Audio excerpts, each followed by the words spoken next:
The space station hung in orbit like a massive wheel of metal and light, spinning slowly against the darkness of space. And inside its corridors, thousands of beings from hundreds of worlds went about their business, without care for the drama about to unfold. Princess Athari pressed herself against the cold wall of a maintenance corridor, her blue blood seeping through the makeshift bandage on her side, and her 3 hearts hammered in her chest with a rhythm that spoke of fear and exhaustion combined. For she had been running for 2 days straight since the ambush that killed her guards. She was Valkyrie, a member of one of the oldest and most respected species in the galaxy, and her people stood nearly 7 feet tall with silver skin that shimmered under station lights. But right now, she looked like nothing more than a desperate refugee in stolen clothing that hung awkwardly on her tall frame. The assassins were close. She could feel it in her bones, and the Krell mercenaries hunting her were known throughout the galaxy as efficient killers who never failed a contract, which meant her cousin had paid them very well to ensure she never reached the Arbiter's council to claim her rightful throne. Xathari stumbled forward through the corridor until she reached a junction that opened into the lower commerce district, where the station's less respectable businesses operated in dim lighting and recycled air that smelled of a dozen different worlds. And she knew she needed help, but had no idea where to find it. Her communicator was destroyed. Her credits were running low, and every member of her species on the station would be watched by now. So she needed someone unexpected, someone the Krell would not anticipate, someone disposable. The cantina she entered was called the Rusty Bolt, and it lived up to its name with corroded metal fixtures and furniture that had seen better decades. And the patrons were a mix of traders, drifters, and others who preferred to keep their business private from station authorities. Athari scanned the room with eyes that could see deeper into the infrared spectrum than most species, searching for anyone who might be desperate enough to help her for the right price.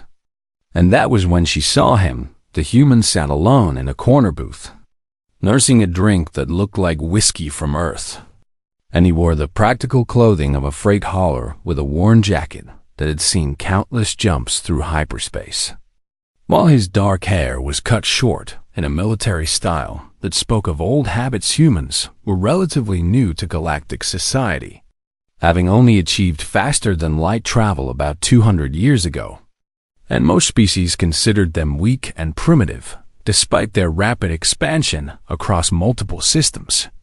For they lacked natural weapons, their lifespans were short, and their homeworld was a death trap of extreme weather and predators. But Athari was out of options, and the human looked capable in a way she could not quite define. So she made her decision and crossed the cantina floor while trying not to show how much pain each step caused her injured side. "I need your help," she said in Galactic Common as she slid into the booth across from him. And the human looked up with brown eyes that seemed to take in everything about her in a single glance. His face was unremarkable by human standards, with features that were neither handsome nor ugly, just average. And he appeared to be in his early 30s, with the lean build of someone who stayed active but did not obsess over physical perfection. "You're bleeding," the human observed calmly, and his voice carried an accent she could not place among Earth's hundreds of languages and dialects. "I am Princess Athari of the Valkyrie Empire," she said quietly while leaning forward. "And I will pay you 1 million galactic credits to escort me to the Arbiter's Council station in the neutral zone." The human took another sip of his drink and studied her for a long moment before speaking again. And she noticed his hands were steady despite the rather shocking offer she had just made. "That's a lot of money," he said. "Which means someone really wants you dead." "My cousin," Athari admitted. "And he has hired Krell mercenaries to ensure I never claim my throne." "Krell are tough," the human said with what might have been respect in his tone. "And they don't give up." "I know," Athari said while fighting to keep desperation out of her voice. "But I have nowhere else to turn and no one else to ask." The human seemed to consider this while his eyes never stopped scanning the cantina. And she realized he had positioned himself with a clear view of all entrances and exits, which spoke of either paranoia or professional training. "What's your name?" she asked, suddenly realizing she had offered a fortune to a complete stranger. "Marcus Chen," he replied. "And I used to haul freight between the outer colonies until my ship's navigation system died. So I'm stuck here for another week waiting on parts." "So you have time?" Zathari said quickly. "And I have money." Marcus finished his drink and set the glass down with deliberate care before meeting her eyes again. And something in his gaze made her feel both safer and more uncertain at the same time. "Can you protect me, human?" she asked, and even as the words left her mouth, she felt doubt crawling up her spine. Because how could this small, soft creature without claws or scales or natural armor possibly stand against trained Krell warriors? "I'll get you there alive," Marcus said simply. "That's a promise," before Zathari could respond. The cantina's entrance opened, and 3 Krell walked in wearing the distinctive armor of mercenary companies. And their reptilian eyes began scanning the room with predatory focus. "Time to go," Marcus said as he stood up smoothly. And his hand went to his jacket, where she saw the outline of a weapon hidden beneath the fabric. "They found me," Zathari whispered while her 3 hearts threatened to burst from her chest. "They were always going to find you," Marcus replied as he moved around the booth toward a service exit she had not even noticed. "But finding you and catching you are 2 different things." The Krell spotted them at that exact moment, and their hands went to their weapons. And Zathari knew that energy rifles were about to turn this cantina into a killing field. "Stay behind me and move fast," Marcus ordered with a voice that had suddenly shifted from casual to commanding. "And Princess, yes?" she managed to say while fear made her limbs feel heavy. "Trust me." Then the first energy blast lit up the cantina, and Marcus was already moving with a speed that should not have been possible for his species, pulling Zathari toward the exit, while the world erupted into chaos and violence behind them. And for the first time since her guards died, she felt something other than despair. She felt hope, fragile and uncertain, that maybe this unremarkable human could actually keep his promise after all. The service corridor behind the cantina was narrow and dark, designed for maintenance drones rather than fleeing refugees.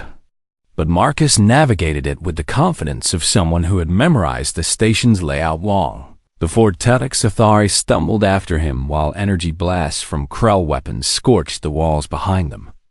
And the smell of burning metal filled her nose as she struggled to keep pace with the human's surprisingly quick movements. "How are you so fast?"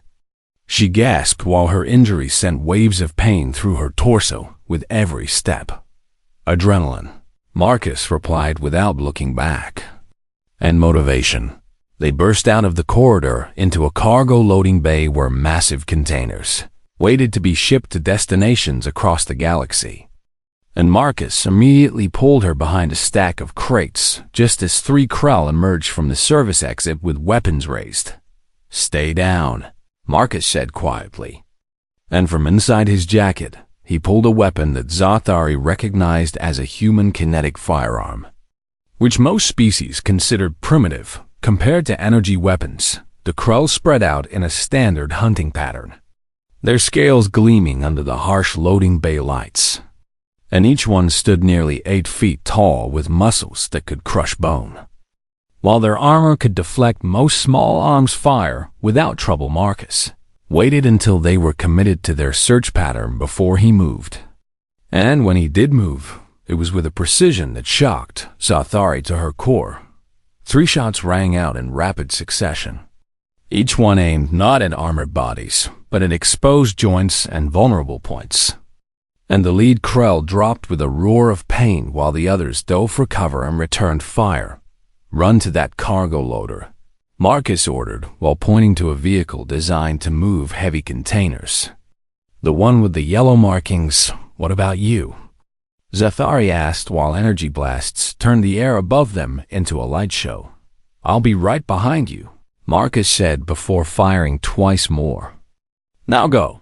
Zathari ran, her long legs carrying her across the open space, while her 3 hearts hammered against her ribs. And behind her she heard the distinctive crack of Marcus's weapon mixed with the hiss of Krell energy rifles. She reached the cargo loader and threw herself into the operator's seat just as Marcus arrived, sliding into the space beside her with movements that seemed almost casual despite the chaos erupting around them. His left shoulder was smoking where an energy blast had caught him, and Zathari saw burned fabric and flesh beneath. But Marcus simply gritted his teeth and started the loader's engine without acknowledging the wound. "You're injured," she said while reaching toward his shoulder. "It's nothing," Marcus replied as the loader lurched forward with surprising speed for such a bulky vehicle. "I've had worse." The Krell had called for reinforcements. And now, 2 attack speeders entered the loading bay from the main entrance. Their weapons already charging for a killing shot. Marcus drove the cargo loader like it was a racing craft rather than industrial equipment, weaving between containers and support pillars while the Krell speeders pursued with growing frustration. "How do you know how to pilot this?" Zathari demanded while gripping the seat to avoid being thrown out. "I grew up on a mining colony," Marcus said while taking a sharp turn that made the loader's anti-gravity field scream in protest. "You learn to drive anything that moves." They crashed through a security gate and into the station's industrial sector, where massive automated factories process raw materials into finished goods. And the Krell speeders followed close behind while their weapons fire-carved glowing lines across walls and machinery. Marcus drove into a massive foundry where molten metal flowed through channels in the floor. And the heat was so intense that Zathari felt her skin beginning to dry out, despite her species' higher tolerance for temperature extremes. "This is insane," she shouted over the roar of industrial equipment. "This is tactical," Marcus corrected while aiming the loader toward a series of narrow catwalks that connected different sections of the foundry. "They have better weapons and vehicles, but I know this station better than they do." He was right, because when the first Krell speeder tried to follow them onto the catwalk, its anti-gravity field interacted badly with the magnetic containment systems around the molten metal, and the vehicle spiraled out of control before crashing into a processing vat with a spectacular explosion. The second speeder pilot learned from this mistake and broke off pursuit, instead trying to circle around and cut them off at the foundry's exit. But Marcus had already anticipated this move. He brought the cargo loader to a sudden stop and reversed direction, driving back through the foundry the way they had come while the Krell pilot scrambled to adjust. And in that moment of confusion, Marcus found what he was looking for, a loading tunnel that connected the industrial sector to the station's docking bays. Narrow and poorly lit, but just wide enough for their vehicle. And they plunged into it while leaving the frustrated Krell behind in the foundry. "Your ship better be close," Zathari said while trying to slow her racing hearts. "Bay 17, Marcus replied. 3 more minutes. Those 3 minutes felt like hours as they navigated the tunnel system, following maintenance routes that Marcus seemed to know by heart. And twice they had to stop while Krell search teams passed nearby. Finally, they emerged into docking bay 17. And Zathari saw Marcus's ship for the first time. The Tenacious was a modified light freighter of human design, smaller than most cargo vessels, but with upgraded engines that spoke of someone who valued speed over capacity. And its hull bore the scars of hard use with patch welds and replacement panels that did not quite match the original metal. "She's not pretty, but she's reliable," Marcus said while abandoning the cargo loader and leading Zathari toward the ship's loading ramp. "And she's fast when she needs to be." They were halfway to the ship when energy blasts began hitting the deck around them. And Zathari looked back to see more Krell entering the bay from multiple access points. Marcus did not slow down but instead pushed her forward while returning fire with his kinetic weapon. And each shot was placed with careful precision to force the Krell into cover rather than kill them. Because he was conserving ammunition, they reached the Tenacious, and Marcus slapped the ramp control. And the moment they were inside, he was already moving toward the cockpit while shouting commands to the ship's computer. Emergency launch sequence. He ordered, "Ignore all station protocols and get us out now." The ship's engines roared to life while Zasari strapped herself into the co-pilot's seat. And through the viewports, she could see Krell soldiers trying to reach them before they could launch. "Bay doors are locked," the computer announced in a calm, feminine voice. "Station control has enacted a security hold." "Override it," Marcus said, while his hands flew across the control panels. "Use every hack we've got." "Compliance," the computer replied. "Activating illegal software. Security protocols will track our movements." "I'll worry about that later," Marcus said, as the bay doors began grinding open against station control's wishes. "Right now, I just need those doors open." The Krell realized what was happening, and one of them produced a heavy weapon designed to disable ship engines.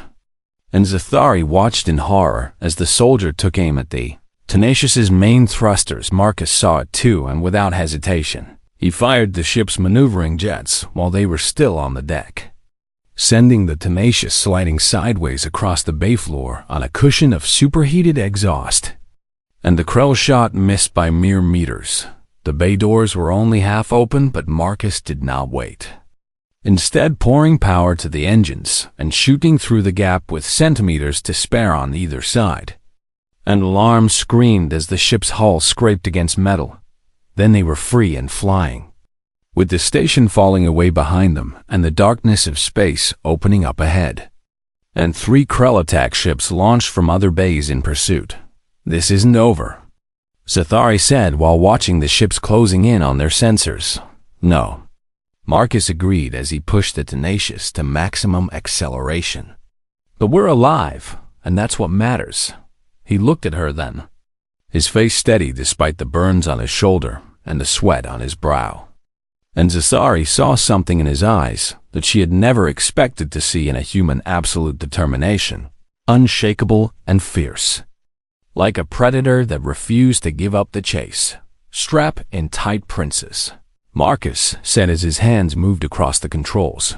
"This is going to get rough."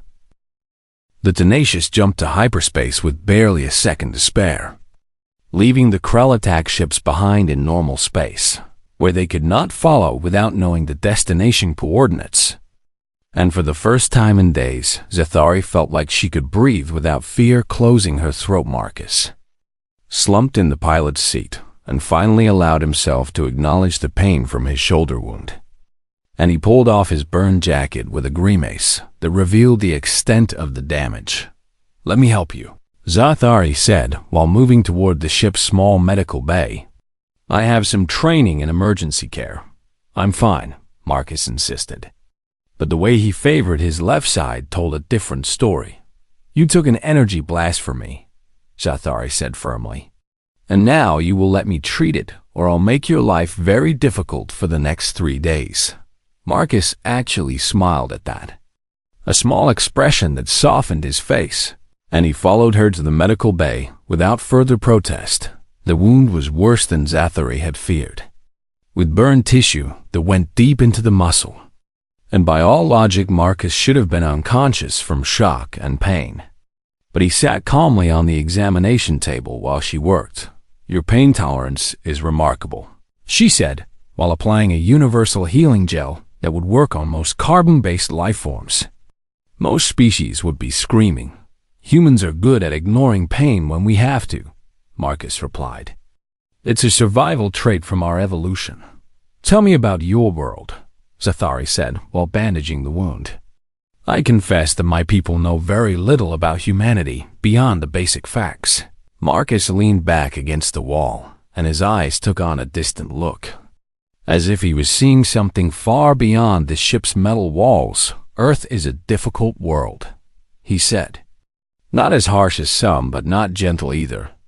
And every part of it wants to kill you in different ways. How do you mean? Zathari asked while finishing the bandage. We have predators that hunt in packs.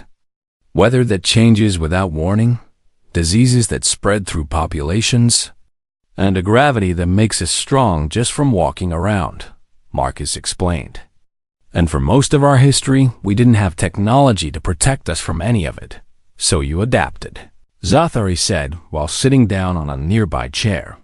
The way all species do. We adapted in specific ways, Marcus continued. We learned to run for hours without stopping, to track prey across impossible distances, to work together in groups because alone we die. And we developed brains that could plan and scheme and never give up. You became persistence hunters, Zathari realized. I read about that concept, but I thought it was exaggerated. It's not, Marcus said. Humans used to hunt animals by just following them until they collapsed from exhaustion. And we could do it because we sweat to cool down while most prey animals can't. So they overheat and we just keep coming. Zathari felt a chill run down her spine despite the warmth of the ship, because she was beginning to understand what that meant. You never stop. She whispered, We can't afford to, Marcus replied. Because for most of our evolution, if we stopped, we died. So we learned to keep going even when hurt, even when tired. Even when every logical part of our brain says to quit. That's terrifying. Zathari admitted. That's survival, Marcus corrected gently. And it's made us who we are. Over the next 3 days while they traveled through hyperspace, Zathari learned more about humanity than she had in years of diplomatic briefings. And every new piece of information made her reassess what she thought she knew. She learned that human bones were incredibly dense and hard to break, that they had redundant organs, so damage to one did not necessarily kill them, and that their immune systems were aggressive, enough to fight off diseases that would kill most other species. She learned about human history, their wars that killed millions and drove technological advancement at a terrifying pace, and their tendency to take risks that other species considered suicidal. Why do humans do that? She asked one evening while they shared a meal in the ship's small galley. Why do you take such dangerous chances? Because sometimes the safe choice is the one that gets you killed, Marcus said while chewing on something that Zathari's biology would find toxic. And because we'd rather die trying than live in fear. My people evolved differently, Zathari admitted. We come from a paradise world where food was abundant and predators were rare. So we grew tall and strong, but we never learned to be ruthless. That's not a weakness, Marcus said. That's just a different path. But it means we underestimate species like yours, Zathari continued. We see humans as small and weak, and we don't understand the danger until it's too late. Marcus was quiet for a moment before responding. And when he spoke, his voice carried a weight that made her pay close attention. The galaxy made a mistake with humanity, he said. They saw us as newcomers and primitives. And they thought we'd stay in our corner and be grateful for whatever scraps we were given. But you didn't. Zathari said, We couldn't, Marcus replied. Because humans don't accept limitations. We just find ways around them or through them or over them. And we never stop pushing. Is that why you became a soldier? Zathari asked. The records I accessed said you served in the Human Defense Forces. Marcus's expression changed, becoming more guarded, and Zathari realized she had touched on something painful. I served for 12 years, he said finally. Special operations mostly, doing things that governments don't talk about in official statements. And now you haul freight. Zathari observed, and now I haul freight, Marcus confirmed. Because I got tired of killing, and I wanted to see the galaxy without looking through a rifle scope. Do you regret your service? Zathari asked. No, Marcus said without hesitation. I did what needed doing, and I'd do it again if necessary. But I don't have to like what it cost me. That night Zathari couldn't sleep despite her exhaustion. And she found herself thinking about what Marcus had told her. about humanity's nature and their history, and their refusal to accept defeat. Her people had ruled this region of space for 10,000 years, secure in their superiority and their ancient wisdom. But in just 2 centuries, humans had spread across dozens of systems and were demanding to be taken seriously. And now she understood why. Because humans weren't playing by the same rules as everyone else. They were writing their own rules and daring the galaxy to stop them. On the 3rd day, Marcus taught her basic self-defense, showing her human fighting techniques that emphasize leverage and speed over raw strength. "You're taller and stronger than me," Marcus explained while demonstrating a hold. "But I know where the weak points are in every species' anatomy, and I know how to exploit them. This is brutal," Zathari said after he showed her how to disable an opponent by striking specific nerve clusters. "This is effective," Marcus corrected. "And in a real fight, there's no such thing as fighting dirty. There's only fighting to survive.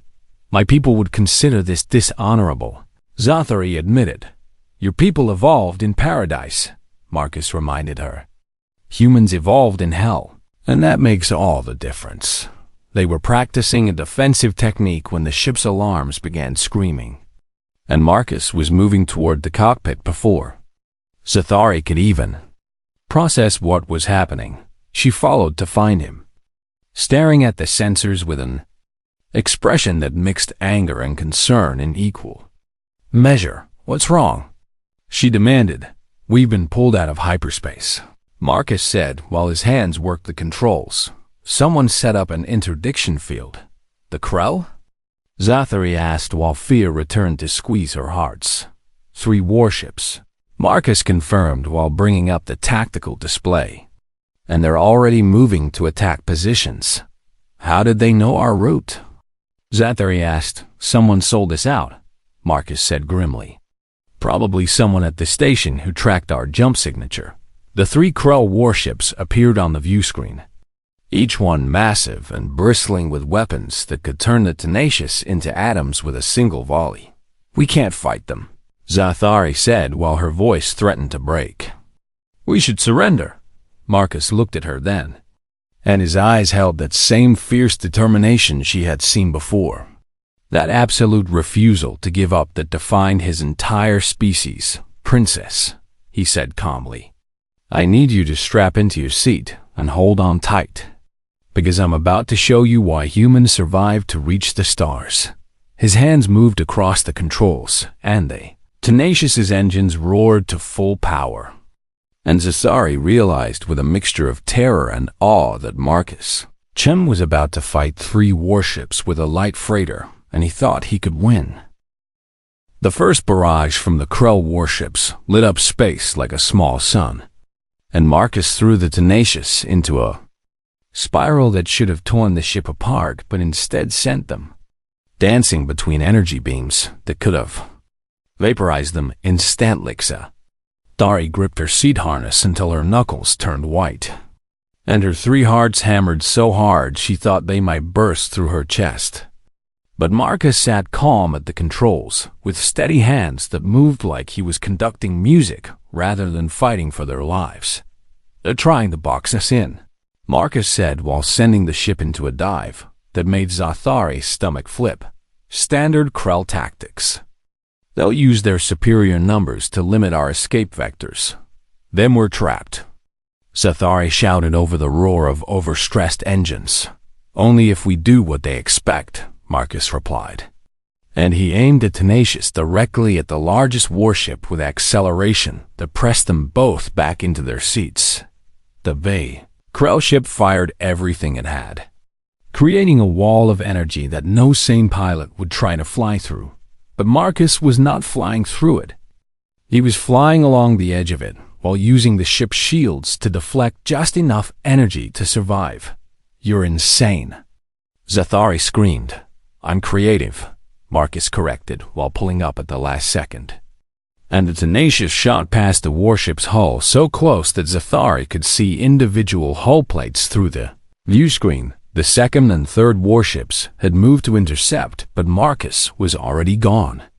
diving toward a nearby asteroid field that had not been visible on long-range sensors. No, no, no. Zathari chanted while watching the asteroids grow larger on the screen. We cannot survive in there. We can't survive out here either, Marcus said reasonably. And then they were among the tumbling rocks with space reduced to a maze of stone and death. The Krell warships followed, but they were too large and too slow. And their weapons fire turned asteroids into expanding clouds of debris that made the field even more dangerous. Marcus flew like he had been born in space, threading the tenacious between rocks with centimeters to spare while the ship's computer screamed warnings about imminent collision. And Zasari watched in awe as he turned what should have been certain death into a tactical advantage. They're pulling back, Zathari reported while watching the sensors. They can't follow us in here. They don't have to, Marcus said grimly. They just have to wait until we come out. He brought the tenacious to rest in the shadow of a massive asteroid, and the ship's engines powered down to minimal levels to avoid detection. Now what? Zathari asked while her heart slowly returned to normal rhythm. Now we think, Marcus replied while studying the tactical display. They have us outnumbered and outgunned, so we need to change the equation. How? Zathari demanded. We have one small ship and they have 3 warships. We have one small ship that they underestimate, Marcus corrected. And I have an idea. What followed was the most terrifying hour of Zathari's life. As Marcus explained his plan and she realized just how much trust he was asking her to place in human ingenuity and desperation. This will never work, she said after hearing the whole thing. Probably not. Marcus agreed, but it's better than waiting here to die. He powered up the engines and brought the tenacious out of the asteroid field at full acceleration. And the Krell warships immediately moved to intercept with weapons charging Marcus, waited until they were committed to their attack pattern before venting atmosphere from the ship's starboard side, creating a massive cloud of frozen air that momentarily obscured the sensors. In that moment of confusion, he used emergency thrusters to spin the ship 180 degrees and fired the main engines in full reverse, effectively stopping the tenacious dead in space while the Krell shots passed through where they should have been. That bought us 10 seconds, Marcus said while the ship accelerated again. And that's all I need. He aimed for the gap between 2 warships and poured every bit of power into the engines. And the tenacious shot through the opening while both Krell ships tried to bring their weapons to bear, but Marcus had timed it perfectly. And in their attempt to target him, the 2 warships ended up targeting each other instead, and their energy beams met in the space where the tenacious had been a second before the ship's shields absorbed the friendly fire, but it confused their targeting systems long enough for Marcus to reach the 3rd warship. And this time, he did not pull away. Hold on, Marcus shouted, and he brought the tenacious underneath the warship's hull where its main weapons could not reach them. Now what? Zathari asked while they flew in the shadow of the massive vessel. Now they make a mistake, Marcus said, and he was right. Because the other 2 Krell warships moved to flank their companion and bracket the tenacious with crossfire. Marcus waited until the last possible second before pulling away, and both warships fired at the exact same moment, their energy beams crossing through the space where the tenacious had been and slamming into the 3rd warship's shields instead.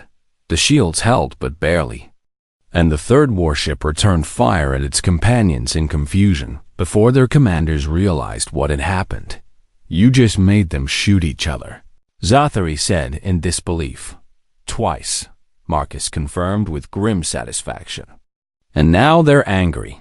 The Krell commanders were indeed angry, and they abandoned tactics in favor of overwhelming firepower. All 3 ships firing at once to create a kill zone that nothing could survive. Marcus did not try to dodge. Instead, he accelerated directly into the energy storm while Zathari screamed, and the shields began failing immediately, at the last second before the shields collapsed completely. Marcus triggered the ship's emergency jump drive, and the Tenacious vanished from normal space for exactly 0.3 seconds before reappearing behind the Krell formation. That should not be possible. Zathari gasped. Jump drives need time to calculate trajectories. Marcus agreed while bringing weapons online. But they can jump blind for very short distances if you override the safety protocols. You could have jumped us into a star or a planet. Zathari shouted. Could have, Marcus said. Didn't, before the Krell could react to their sudden position change. Marcus fired the Tenacious's modest weapons at the nearest warship's communication array, and the targeted equipment exploded in a shower of sparks. One ship isolated, Marcus said while bringing the ship around for another pass. 2 to go, but the Krell had finally had enough of being outmaneuvered by a small freighter, and the largest warship launched boarding craft. Small armored vessels designed to latch onto enemy ships and cut through their hulls. They're going to board us, Zathari said while panic threatened to overwhelm her training. Yes, they are, Marcus confirmed calmly. And he actually allowed the boarding craft to attach to the Tenacious's hull. What are you doing? Zathari demanded, changing the game. Marcus said while standing up from the pilot's seat. Space combat favors the bigger ship, but boarding actions favor whoever is more willing to fight dirty. He pulled a locker open and began arming himself. With human weapons? Kinetic rifles and pistols that looked primitive but deadly. And he pressed one into Zathari's hands. Lock yourself in the bridge, Marcus ordered. And don't open the door for anyone except me. You cannot fight them alone. Zathari protested. Princess, Marcus said while looking her directly in the eyes. This is what humans do. We survive by any means necessary. And right now, that means I need to show the Krell why boarding a human ship is a very bad idea. The cutting torches began burning through the hull in 3 different locations. And Marcus checked his weapons one final time before moving toward the main boarding site. Marcus, Zathari called after him. Please survive this. That's the plan, Marcus replied with a small smile. And then he was gone into the ship's corridors. Zathari locked the bridge door and activated the internal security cameras. And what she saw in the next 15 minutes would stay with her for the rest of her life. The Krell came through the hull in full combat armor with energy weapons that could punch through bulkheads. And they were larger and stronger than any human had a right to fight. But Marcus Chun was not fighting like a soldier. He was fighting like a predator. Using every advantage the ship's corridors gave him, he shot out lights to create darkness that his human eyes could navigate better than Krell vision. He used maintenance crawlways too small for armored warriors, and he struck from unexpected angles before vanishing back into the shadows when the Krell tried to advance in formation. Marcus used the ship's own systems against them, venting coolant in the corridors and then igniting it with weapons fire, creating walls of flame that separated groups and allowed him to defeat them individually. Asheri watched him take wounds that should have stopped him. A blade that cut deep into his side, burns from energy weapons that caught him before he could dodge, and a blow to the head that left him bleeding. But Marcus kept moving, kept fighting. And every time the Krell thought they had him cornered, he found a new way to hurt them and escape. Eventually, the boarding party commander made a critical mistake, pushing too far into the ship without securing their rear. And Marcus cut off their retreat before fighting his way through their forces to reach the boarding craft itself. What followed was brutal and quick, as Marcus entered the small vessel and disabled it from within, and the remaining Krell warriors found themselves trapped. The Arbiter's station hung in neutral space like a monument to peace and diplomacy, a massive structure that housed representatives from every major species in the galaxy.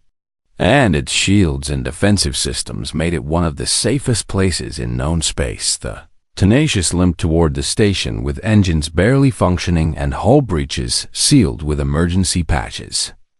And inside the battered ship, Marcus sat in the medical While Zathari finished treating his wounds. "You should be dead," she said for the third time while applying regenerative gel to a particularly nasty cut across his ribs. "No species should be able to survive what you went through. Humans are stubborn about dying," Marcus replied while wincing at the treatment. "We tend to put it off as long as possible." "This is beyond stubbornness," Zathari insisted. "You fought 12 trained warriors in close combat and won. You piloted a damaged ship through impossible maneuvers. And you refused to give up, even when giving up was the logical choice. Logic and survival are different things," Marcus said quietly. "And humans learned a long time ago that sometimes you survive by refusing to accept that you should be dead."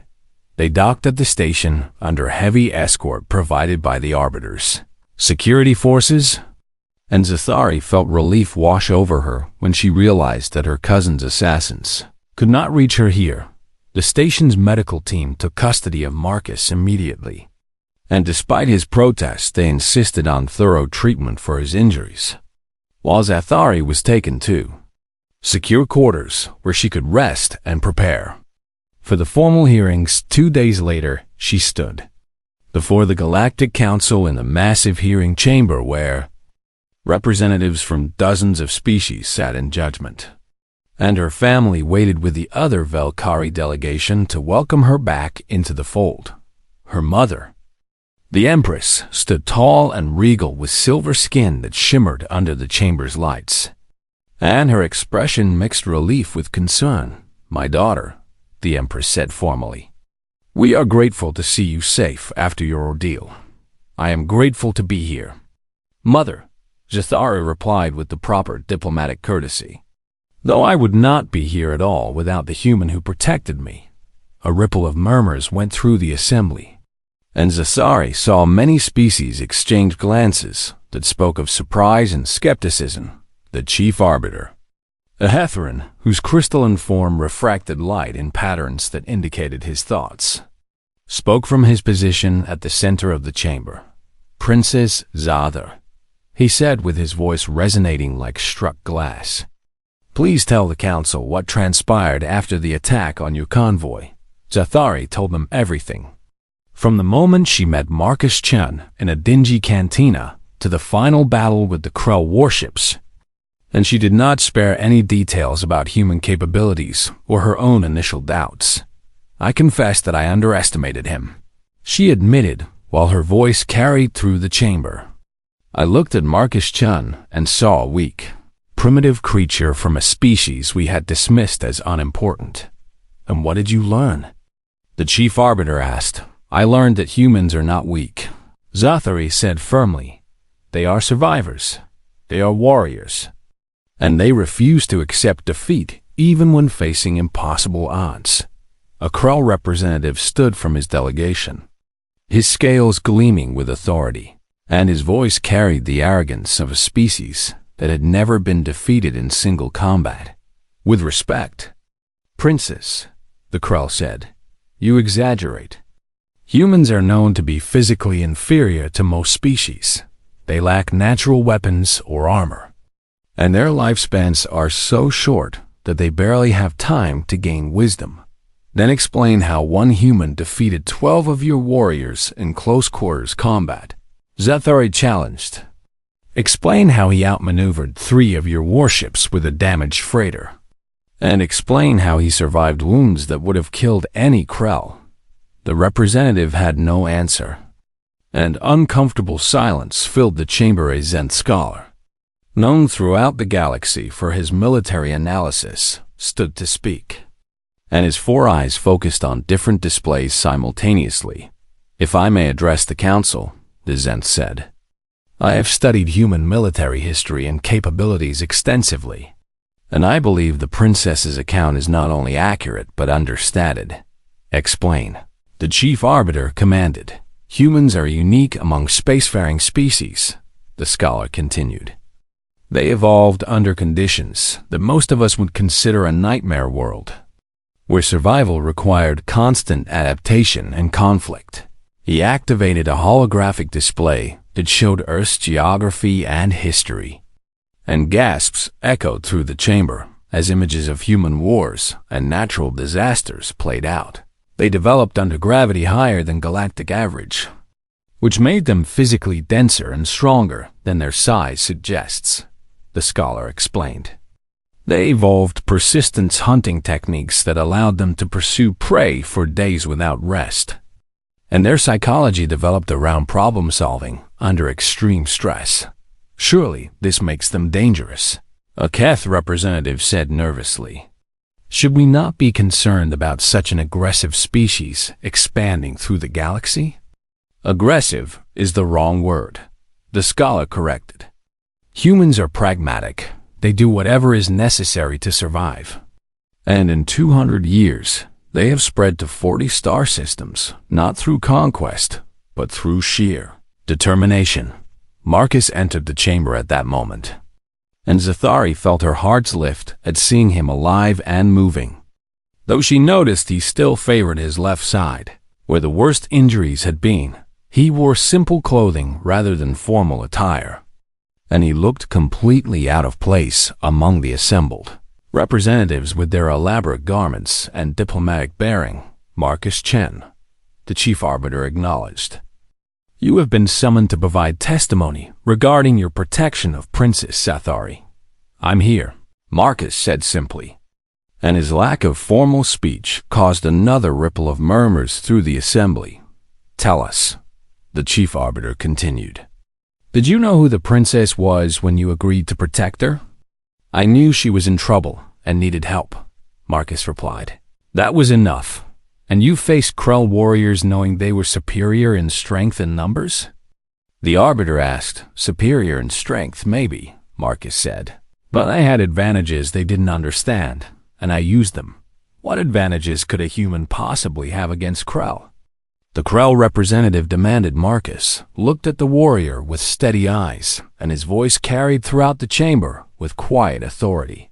I had 4 billion years of evolution on a death world. Marcus said, I had the knowledge that humans have survived ice ages, plagues, natural disasters, and 2 world wars that killed millions. And I had the absolute certainty that I would not give up no matter what happened. That is merely determination, the Krell said dismissively. No, Marcus corrected. That is who humans are. We are the species that walked out of Africa with nothing but stone tools and conquered an entire planet. We are the species that went to our moon before we had computers in our pockets. And we are the species that refuses to accept that anything is impossible. The chamber fell silent, and Zathari saw understanding dawn on many faces as they realized what they had missed about humanity. The galaxy made a mistake. Marcus continued. You saw us as weak because we are small. You saw us as primitive because we are young. But you never asked the important question. What question is that? The chief arbiter asked.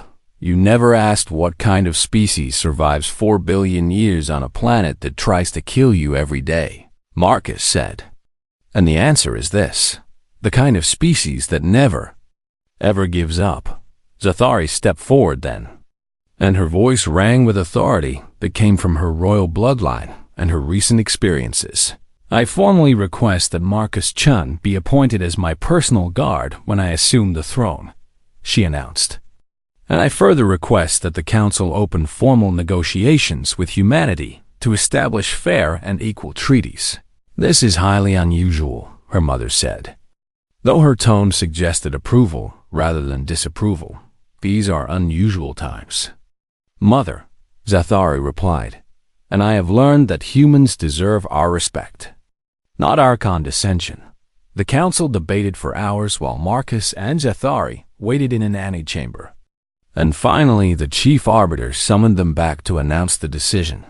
The council has approved your request, he said. Marcus Chun will serve as your personal guard, and negotiations with human representatives will begin immediately. Marcus looked at Zathari with something like amusement in his eyes. You do realize this means I'll be following you around for the foreseeable future? He said. I am aware, Zathari replied with dignity. And I consider it a privilege to have someone I trust at my side. There is one condition, Marcus said. Your people need to stop treating humans like children. We deserve seats at the table and voices in galactic policy. Agreed, Zathari said, without hesitation. And I will make sure that condition is met. 3 months later, Empress de Zathari stood on the balcony of her palace on the Velkari homeworld and looked out over a city that sparkled like captured starlight. And beside her stood Marcus Chun in formal guard uniform that somehow still looked casual on him.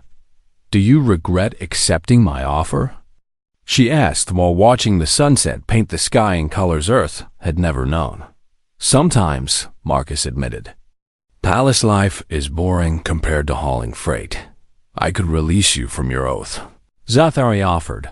Not a chance, Marcus said with a small smile.